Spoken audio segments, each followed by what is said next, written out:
My name's Alison Young, and I'm going to be talking to you about my paper, which is called "What Can the SEDs of First Hydrostatic Core Candidates Reveal About Their Nature?" And I'm going to explain what that actually means. So I'm interested in the very early stages of star formation. So stars form in molecular clouds. So these are dense cores in clouds of mostly molecular hydrogen, and there are also some other elements in there and some dust. These clouds begin to collapse under their own gravity, and as they do so, they begin to heat up in the centre, and there comes a point where the pressure from that heating can balance against that gravitational contraction, and we get a first core formed.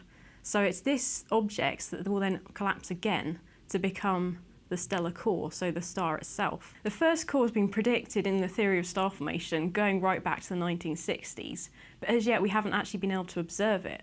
And that's because if we think about where it's formed deep in these dense cores, so there's a lot of dust in the way, so it's going to be obscured. They're very young, they're very short-lived, they only last a few thousand years, which in astronomical terms is very short time. And they're very dim, so they're less than about 100th the luminosity of the sun. Only now with the technology that we've developed in recent years, such as the telescope, the Atacama Large Millimetre Array, can we begin to start trying to observe these objects which have been predicted for so long.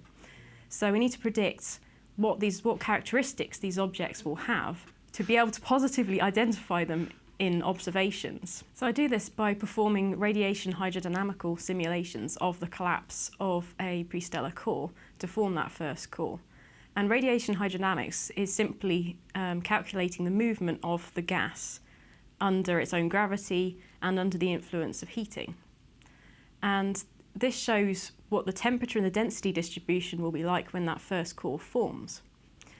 And we can use that to produce some synthetic observations, so to simulate what telescopes would see, in inverted commas, if they were observing these objects. So that's when I take the output from this code, and then I use that as input for a radiative transfer code.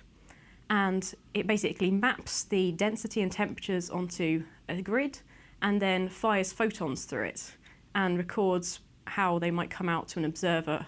For first cores, you can't see them directly usually because they're just too small. They're below the resolution of the instruments that we use at the moment. One of the main types of observations we use are spectral energy distributions. This is basically the spectrum of the object in that it tells you how much energy you've got emitted at different wavelengths. So as we know, hot objects glow. We see very hot objects glowing red, perhaps.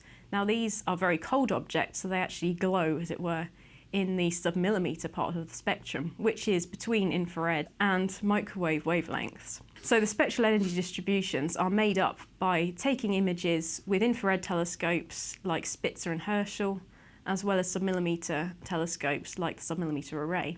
And we use those to measure how much flux we've got at those wavelengths, and we can construct a spectrum or a spectral energy distribution.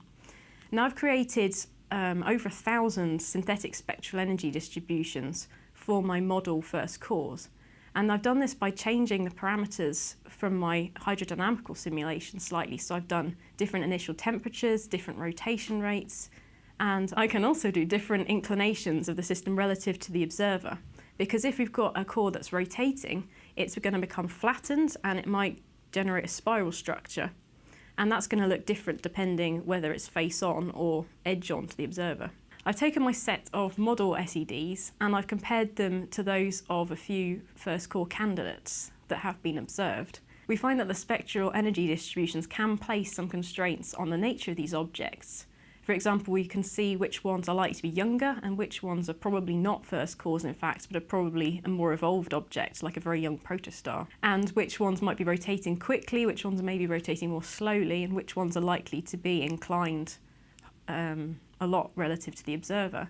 And these are things that we can then use to decide what sources to then target with better observations. Now we've got bigger telescopes like ALMA, which might actually be able to resolve these objects. We need to be able to carefully decide which targets we're going to observe, because there's no point observing it if we're not going to see anything.